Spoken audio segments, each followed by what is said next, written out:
Hello दोस्तों, आप सभी का हमारे YouTube channel history with Idris Khan में आप सभी का स्वागत है। दोस्तों, जैसे कि आप सभी को पता है, हमारे यूट्यूब चैनल पर हिस्ट्री के जो मोस्ट इम्पोर्टेंट टॉपिक होते हैं, जिनसे एग्ज़ाम में बार बार क्वेश्चन पूछे जाते हैं, और होता ये है दोस्तों कि वो क्वेश्चन हमारे कन्फ्यूजन की वजह से या हमारा कॉन्सेप्ट क्लियर ना होने की वजह से वो क्वेश्चन हमारे गलत हो जाते हैं। अगर हम एग्ज़ाम की बात करें, NTA, UGC net, TGT, PGT या अदर स्टेट के जो भी पीसीएस या अदर एग्ज़ाम जो भी होते हैं, उन सभी एग्ज़ामों में कुछ पर्टिकुलर टॉपिक से क्वेश्चन बार बार देखने को मिल जाते हैं। तो दोस्तों, हमारा मकसद यही है कि जिन भी टॉपिकों से आपसे बार बार क्वेश्चन पूछे जाते हैं, हम उन सभी टॉपिक को बहुत ही आसान भाषा में, ट्रिक के माध्यम से या इजी वे में समझाने की कोशिश करते हैं, जिसके लिए हमने कई सारे वीडियो ऑलरेडी हमारे यूट्यूब चैनल पर अपलोड कर दिए हैं, जिनको अगर आप देखना चाहते हो तो आप हमारे यूट्यूब चैनल की प्लेलिस्ट में जाकर देख सकते हो। और वीडियो की इम्पोर्टेंसी का अंदाज़ा आप इसी बात से लगा सकते हो कि हाल ही में जितने भी जो भी एग्ज़ाम हो रहे हैं, जैसे कि एनटीए, यूजीसी नेट या स्टेट पीसीएस के जो भी एग्ज़ाम हुए हैं, उन सभी एग्ज़ामों में वहाँ से प्लेलिस्ट से जो वीडियो डली हुई है, उन सभी से क्वेश्चन देखने को मिला है। अगर एनटीए, यूजीसी नेट की बात करें तो लगभग 17 से 18 क्वेश्चन उन प्लेलिस्ट से देखने को मिला था, जो हमारा फरवरी वाला एग्ज़ाम हुआ था। जबकि उस समय ज़्यादा वीडियो डले हुए नहीं थे, मगर अब जो वीडियो डले हुए वो तो काफ़ी ज़्यादा डले हुए हैं, तो आपको काफ़ी ज़्यादा हेल्प वहाँ से मिल सकती है। इसके अलावा अगर हम बात करें दोस्तों आज के वीडियो की, तो आज का वीडियो बहुत ही ज़्यादा इंपॉर्टेंट टॉपिक पर रहने वाला है, जिसके अंदर हम मिडेवल हिस्ट्री का जो लिटरेचर होता है, जिसमें मुग़ल कालीन लिटरेचर की बात करने वाले हैं, जिसमें स्पेशली हम अब्दुल कादिर बदायूनी के बारे में बात करेंगे। किस तरीके से इन्होंने साहित्य में क्या योगदान दिया है, किस तरीके की इन्होंने और क्या जानकारी दी है, मुग़ल कालीन राजवंश के बारे में क्या क्या इनके उल्लेख देखने को मिलते हैं, उन सभी के ऊपर आज हम विस्तार से बात करेंगे। तो आज का वीडियो काफ़ी ज़्यादा इंपॉर्टेंट रहने वाला है, तो आपको वीडियो को बिल्कुल भी स्किप नहीं करना है, वीडियो में अंत तक बने रहना है। दोस्तों, कई सारे लोगों को वीडियो देखा है कि वीडियो अधूरा छोड़ के चले जाते हैं, तो अधूरा नहीं छोड़ना है। अगर आप वीडियो अगर देखना है तो पूरा देखें, चाहे वीडियो देखें ही नहीं। तो दोस्तों, वीडियो को बिल्कुल भी स्किप नहीं करना है और वीडियो पूरा देखना है। और अगर चैनल पर नए हो तो चैनल को ज़रूर सब्सक्राइब कर लेना है, क्योंकि आपको हिस्ट्री से रिलेटेड काफ़ी ज़्यादा हेल्पफुल वीडियो यहाँ पे मिलती रहेंगी। तो हम चलते हैं हमारी स्लाइड के ऊपर, जहाँ इस टॉपिक को हम डिस्कस करने वाले हैं। तो दोस्तों, इस स्लाइड के ऊपर आ चुके हैं हम। तो आज के इस वीडियो के अंदर हम अब्दुल कादिर बदायूनी से रिलेटेड जितने भी जो भी महत्वपूर्ण इंपॉर्टेंट फैक्ट हैं, उन सभी के ऊपर बात करेंगे। और ये सारे फैक्ट आपको एग्ज़ाम के पॉइंट ऑफ व्यू से बहुत ही ज़्यादा इंपॉर्टेंट रहने वाला है, क्योंकि इन्हीं फैक्ट से, इन्हीं जो हमने कंटेंट डाला है, इन्हीं से बार बार क्वेश्चन पूछे जाते हैं। इससे पहले वाले वीडियो के अंदर हमने अबुल फजल अल्लामी के ऊपर बात की थी, जिससे भी काफ़ी ज़्यादा एग्ज़ाम में क्वेश्चन पूछे जाते हैं। मुग़ल लिटरेचर में अगर क्वेश्चन पूछे जाएंगे तो अब्दुल कादिर बदायूनी और अबुल फजल, ये दोनों मोस्ट इंपॉर्टेंट है, क्योंकि आपका 80 से 90% चांस इन्हीं दोनों से क्वेश्चन पूछे जाने का बनता है। तो इससे पहले वाली वीडियो अगर आपने नहीं देखी हो तो प्लेलिस्ट में जाकर ज़रूर, आप मिडेवल हिस्ट्री की प्लेलिस्ट बनी हुई होगी, उसमें आप जाकर अबुल फजल के बारे में और बरनी के बारे में, अमीर खुसरो के बारे में, सभी के बारे में हमने विस्तार से वीडियो बना रखी, इब्ने बतूता के बारे में, तो आप वो वीडियो ज़रूर देखें। तो अब हम अब्दुल कादिर बदायूनी के बारे में बात करेंगे, इनके जीवन परिचय के बारे में, इनके साहित्यिक योगदान के बारे में, और क्या क्या इन्होंने इम्पोर्टेंट जानकारी मुग़ल कालीन दरबार के बारे में दी है, उसके ऊपर बात करेंगे।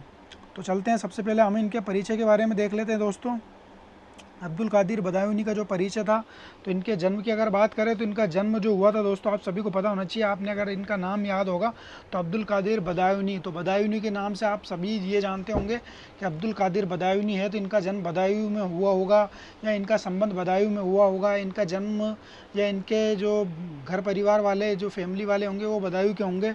तो ये ऐसी बात नहीं है दोस्तों, ये राजस्थान के रहने वाले थे, और राजस्थान के भी टोडा भीम नामक एक जगह है राजस्थान के अंदर, वहाँ इनकी पैदाइश हुई थी। कब हुई थी? 1540 में। तो ये मोस्ट इंपोर्टेंट फैक्ट है। आपको अगर कंफ्यूज, अगर एग्ज़ाम में अगर डाल दिया जाएगा कि बदायूनी का जन्म कहाँ हुआ था, एक ऑप्शन दे देंगे बदायूनी, बदायूं, दूसरा दे देंगे टोडा भीम, और तीसरा आगरा, दिल्ली, ऐसा कुछ भी दे देंगे, तो आप आंख बंद करके दोस्तों बदायूं लगा के आ जाओगे, क्योंकि नाम में इनके बदायूनी लिखा हुआ है, तो आप बदायूं लगाए आओगे। तो इस तरीके से आपको कन्फ्यूज़ नहीं होना। इनका जन्म जो हुआ है दोस्तों, राजस्थान के टोडा भीम नामक एक जगह पर हुआ है, और ये 1540 में इनका जन्म हुआ है। और इनका उपनाम क्या था दोस्तों? कादरी इमाम अकबर शाह। तो कादरी के नाम से भी ये रचनाएं लिखते थे, और इमाम अकबर शाह इनका उपनाम था, मतलब एक तरीके से जो एक टाइटल नाम होता है दोस्तों, इस तरीके से इनका नाम एक इमाम अकबर शाह भी था। और कादरी के नाम से ये रचनाएं लिखा करते थे। तो ये चीज़ आपकी क्लियर हो गई होगी दोस्तों। इनका जन्म हुआ है राजस्थान में, इनका उपनाम हमने देख लिया है। विशेष क्या है दोस्तों, हल्दी घाटी के युद्ध में गाजी का खिताब प्राप्त करने के लिए ये युद्ध के अंदर सम्मिलित हुए थे। तो मतलब युद्ध लड़ने के लिए नहीं गए थे दोस्तों, इनको बस एक गाजी का खिताब प्राप्त करना था। तो हल्दी घाटी का जो युद्ध हुआ था 1576 में अकबर और महाराणा प्रताप के बीच में, मतलब मुग़ल की तरफ से आपके राजा मान सिंह थे और उधर से महाराणा प्रताप थे। तो इस तरीके से दोनों के बीच में युद्ध होता है। और युद्ध होने के पश्चात आपको देखने को मिलता है कि मुग़ल जो सेना होती है उनको काफ़ी सफलता मिल जाती है, मगर महाराणा प्रताप फिर भी अपने को आपको पराजित नहीं समझते और वो भाग जाते, मतलब वहाँ से चले जाते हैं वो युद्ध छोड़कर, और छापामार युद्ध वो लड़ने लगते हैं फिर मुग़ल सेनाओं के साथ। तो इस तरीके की घटना घटती है। मगर इसी युद्ध में आपको अब्दुल कादिर बदायूनी जो है अपना एक टाइटल लेने के लिए, अपने एक उपाधि लेने के लिए, गाजी की जो उपाधि होती है वो युद्ध के मैदान में युद्ध करने के पश्चात मिलती है। तो वो उपाधि के लिए वो इस युद्ध में शामिल होते हैं। तो ये आपको याद रखना है दोस्तों, मोस्ट इम्पोर्टेंट फैक्ट है। ये आपको पूछ लिया जाएगा कि हल्दी घाटी के युद्ध में कौन सा इतिहासकार या कौन सा विद्वान गाजी की उपाधि प्राप्त करने के लिए आया था। तो अब्दुल कादिर बदायूनी था। इससे पश्चात दोस्तों इनकी पुस्तक की बात कर लेते हैं। तो इनका पुस्तक जो मोस्ट इंपॉर्टेंट जिनसे क्वेश्चन पूछा जाता है, मैच करने वाला क्वेश्चन पूछ लिया जाता है एनटी यूजीसी नेट में और अदर स्टेट के जो भी एग्जाम होते हैं टीजीटी पीजीटी या पीसीएस वगैरह में, वहाँ सिंगल क्वेश्चन पूछा जाता है। तो मुंतखब उल तवारीख, तो दोस्तों एक मुंतखब उल लुबाब नाम से भी एक पुस्तक देखने को मिलेगी। तो वो खफ़ी कहाँ की है, तो उस पर आपको कन्फ्यूज़ नहीं होना है। तो मुंतखब उल तवारीख नाम की जो किताब है वो बदायूनी की है। तो यहाँ आपको ये याद रखना है दोस्तों, मुंतखब अल लबाब नाम से जो किताब होगी वो खफ़ी कहाँ की है, वहाँ पे आपको कंफ्यूज नहीं होना है। फिर से मैं बता रहा हूँ, मुंतखब अल तवारीख जो है यह आपकी बदायूनी की किताब है। इस पुस्तक में हिंदुस्तान का आम इतिहास है। आम इतिहास मतलब यहाँ से दरबारी से हटकर जो लोकल पब्लिक है, समाज का जो गरीब तबके के जो लोग होते थे, मध्यम वर्ग और निम्न वर्ग, इन सभी वर्गों को यहाँ पे शामिल किया गया है इस पुस्तक के अंदर। तो मतलब एक जनरली जो इतिहास होता है, एक नॉर्मल इतिहास इस पुस्तक के अंदर देखने को मिलता है। इसमें जो कंटेंट, जो जानकारी मिलती है दोस्तों, ये महमूद गजनवी से लेकर अकबर के 40वें मतलब शासनकाल का जो 40वां है, 40वें वर्ष तक, मतलब अकबर का जो शासनकाल है, जैसे कि 1556 में अकबर का राज्याभिषेक हुआ है दोस्तों, तो इसके 40 साल तक का जो इतिहास है उस इस पुस्तक के अंदर देखने को मिलता है। मतलब 96 मतलब 1596 तक का इतिहास इस पुस्तक के अंदर देखने को मिलता है। और दूसरी मोस्ट इम्पोर्टेंट बात ये है दोस्तों, इस पुस्तक को अकबर के सामने लिखी, तो मतलब अकबर से छुपाकर लिखी गई थी और इस पुस्तक को प्रकाशित भी नहीं किया गया था। प्रकाशित जो किया गया था वो जहांगीर के शासनकाल के अंतर्गत किया जाता है। मतलब जहांगीर का जब शासनकाल आता है तब इस पुस्तक को अब्दुल कादिर बदायूनी के द्वारा, या मतलब उनकी पुस्तक को प्रकाशित किया जाता है, क्योंकि इस पुस्तक के अंदर अकबर के विरोध में, अकबर के विरुद्ध जो भी धार्मिक जानकारियाँ या धार्मिक जो अकबर की क्रियाकलाप थे उन सभी के बारे में पर्याप्त प्रकाश डाला गया है। तो इस वजह से अब्दुल कादिर बदायूनी ने इस पुस्तक को छुपा कर रखा था और अकबर के काल में इस पुस्तक को प्रकाशित नहीं किया था। तो हम आगे देखेंगे दोस्तों। तो क्या क्या हमने देख लिया इस स्लाइड के अंदर, जन्म देख लिया हमने, टोडा भीम राजस्थान में जन्म होता है। उपनाम देख लिया कादरी इमाम अकबर शाह, विशेष या हल्दी घाटी युद्ध में खिताब लेने के लिए जाता है गाजी का। और पुस्तक का नाम मुंतखब उल तवारीख। इस पुस्तक में हिंदुस्तान का आम इतिहास मिलता है और इसमें महमूद गजनवी से तो अकबर के शासनकाल के 40वें साल तक का इतिहास इसमें मिलता है। इसके बाद दोस्तों अब्दुल कादिर बदायूनी ने शेख मुबारक से अबुल फजल के साथ शिक्षा ग्रहण की थी। तो दोस्तों शेख मुबारक कौन थे, तो शेख मुबारक जो थे अबुल फजल और फैजी के पिताजी थे और ये भी राजस्थान के रहने वाले थे, नागौर के रहने वाले थे।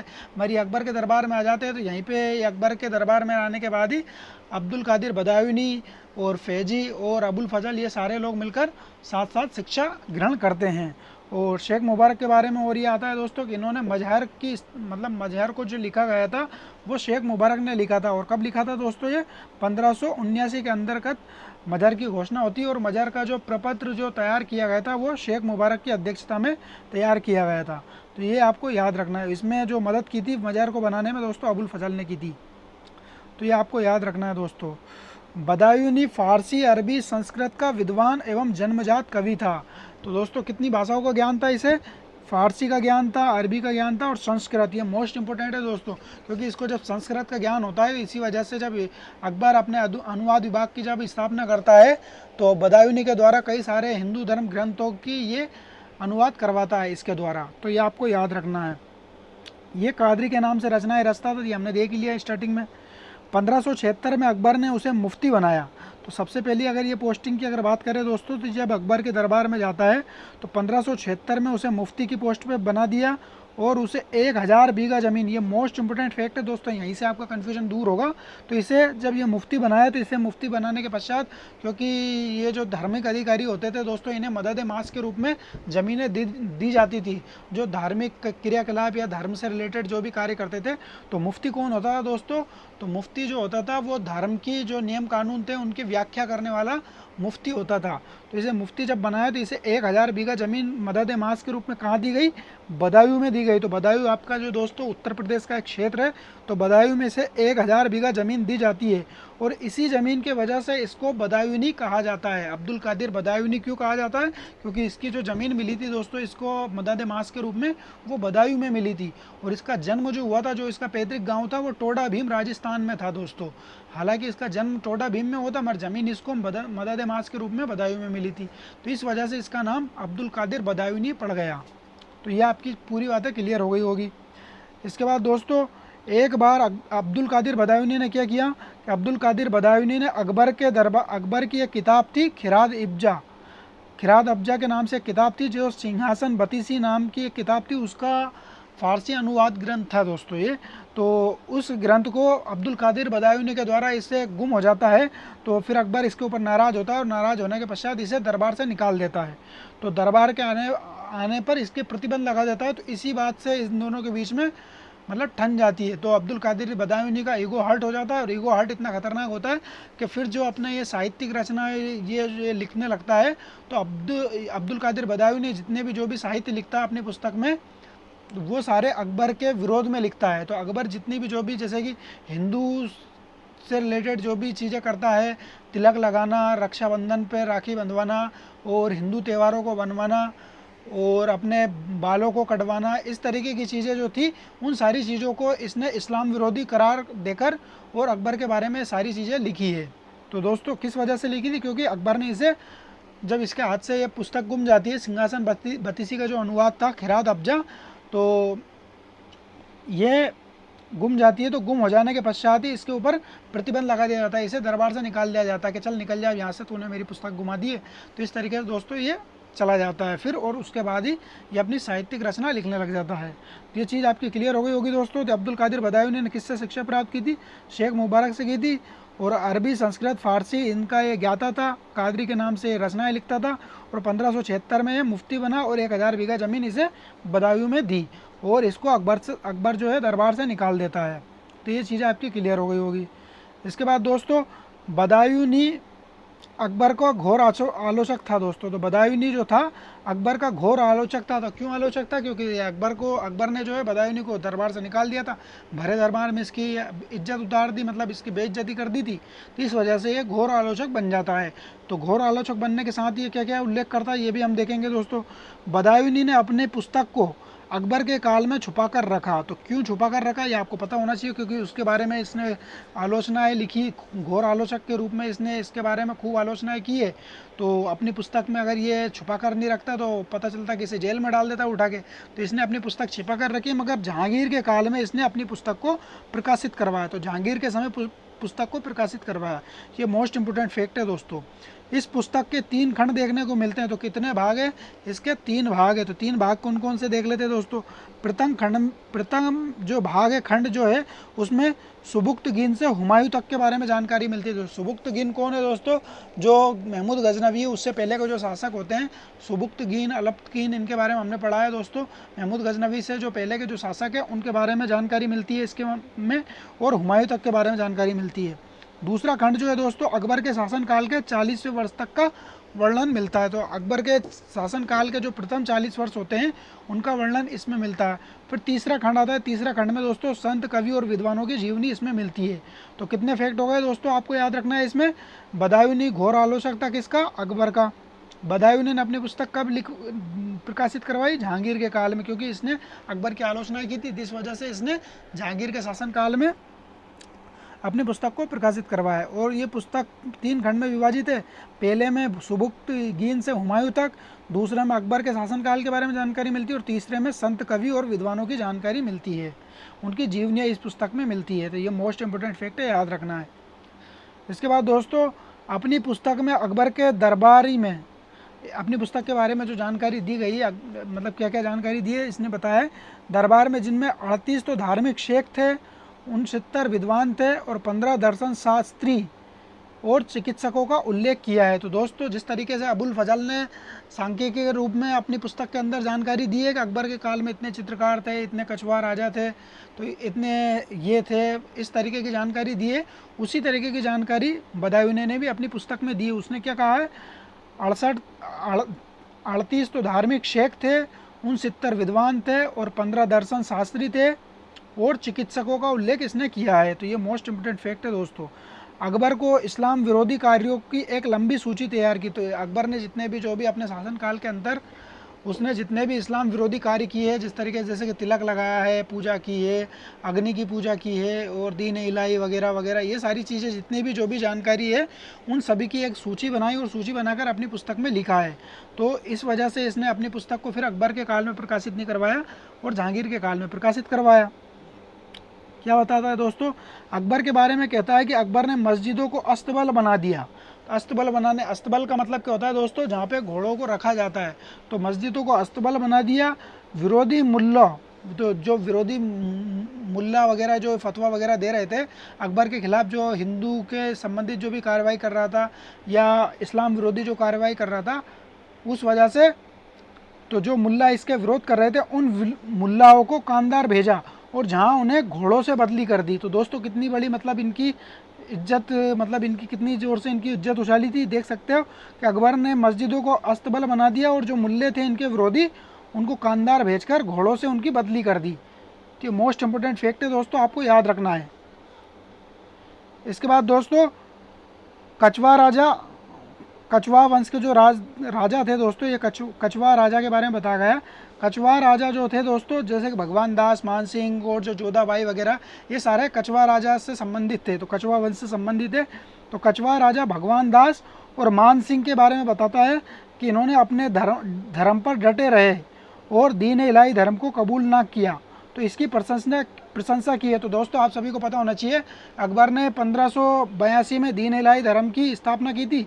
उस दीन इलाही धर्म को कई सारे प्रतिष्ठित लोगों ने, जैसे कि जो बीरबल था, जहांगीर था और बहुत सारे लोगों ने अकबर के जो दीन इलाही धर्म को स्वीकार किया था। मगर इन्हीं में से जो राजा भगवान दास थे और मान सिंह थे, उन्होंने इस धर्म को स्वीकार नहीं किया था और इलाही धर्म को इन्होंने ठुकरा दिया था। तो जब इन्होंने ये इस धर्म को ठुकराया और दीन इलाही धर्म को नहीं स्वीकार किया था, तो इसकी प्रशंसा किसने की थी? तो बदायूनी ने इन दोनों की प्रशंसा की थी। तो ये आपको याद रखना है दोस्तों, मोस्ट इंपोर्टेंट फैक्ट के रूप में ये याद रखना कि भगवान दास और मान सिंह की प्रशंसा किसने की थी? तो बदायूनी ने की थी। इसके बाद दोस्तों, इसके द्वारा जो विभिन्न अनुवाद हुए हैं, किन किन पुस्तकों का इसके द्वारा अनुवाद करवाया गया है, इसके बारे में देख लेते हैं। मतलब साहित्यिक योगदान क्या रहा है।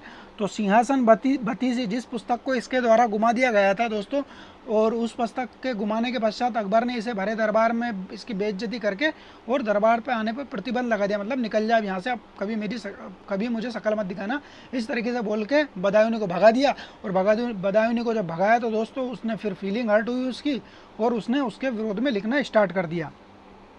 तो सिंहासन बत्तीसी खिराद अब्जा के नाम से इसने अनुवाद किया था और सर्वप्रथम अनुवादित पुस्तक थी, और ये बदायूनी के द्वारा अनुवादित पुस्तक थी। और सर्वप्रथम अनुवाद विभाग में जो सबसे पहले अगर किसी पुस्तक का अनुवाद हुआ था तो सिंहासन बत्तीसी का हुआ था और एक बाइबिल का हुआ था। तो बाइबिल के बारे में तो आता है दोस्तों, पूरे मतलब विश्व के अंदर सबसे पहला जो फारसी अनुवाद हुआ था बाइबिल का, वो अकबर के दरबार में, यानी कि अकबर के शासनकाल में जो अनुवाद विभाग बना था उसमें हुआ था। तो ये आपको याद रखना है। दूसरा दोस्तों, रामायण का अनुवाद भी अब्दुल कादिर बदायूनी के द्वारा करवाया गया था, क्योंकि रामायण का जो है संस्कृत में थी और संस्कृत का ज्ञान बदायूनी को था। इसके बाद दोस्तों, महाभारत का अनुवाद भी बदायूनी के द्वारा करवाया गया था, जिसमें इनका जो मतलब कई सारे लोगों ने मिलकर, लगभग 7 लोगों ने मिलकर महाभारत का अनुवाद किया था। उनमें से एक अनुवादक जो थे बदायूनी भी इसमें शामिल थे। इसके बाद दोस्तों अथर्ववेद का अनुवाद भी बदायूनी के द्वारा शुरू किया गया था, मगर इसका जो संपूर्ण किया गया था वो हाजी इब्राहिम सरहिंदी के द्वारा किया गया था। तो यह आपको याद रखना है दोस्तों, हाजी इब्राहिम सरहिंदी के द्वारा अथर्ववेद का अनुवाद पूर्ण किया गया था। हालांकि शुरुआत बदायूनी के द्वारा की गई थी, तो ये चीज़ आपको क्लियर रखना है। तो दोस्तों किस किस का अनुवाद किया था? सिंहासन बत्तीसी का, रामायण का, महाभारत में जो अनुवाद विभाग की जो एक समिति बनी थी लगभग 7 लोगों के द्वारा, तो उसमें एक अनुवादक के रूप में बदायूनी भी था शामिल, और अथर्ववेद। तो दोस्तों जितनी भी जो भी संस्कृत से रिलेटेड जितनी भी जो भी थी उन सभी का फारसी अनुवाद किया था इसने। तो ये सारी चीज़ें आपकी क्लियर हो गई होगी दोस्तों। तो दोस्तों आज का वीडियो अगर आपको पसंद आया है और आपको अगर कुछ सीखने को मिला है तो वीडियो को लाइक करें, ज़्यादा शेयर करें और कमेंट्स करें। इसके अलावा दोस्तों आप अगर चैनल पर नए हो तो चैनल को ज़रूर सब्सक्राइब करें, और आपसे जो भी क्वेश्चन पूछा है वो आप कमेंट्स करके ज़रूर बताएं। दोस्तों वीडियो कहीं समाप्त करते हैं। थैंक यू, धन्यवाद।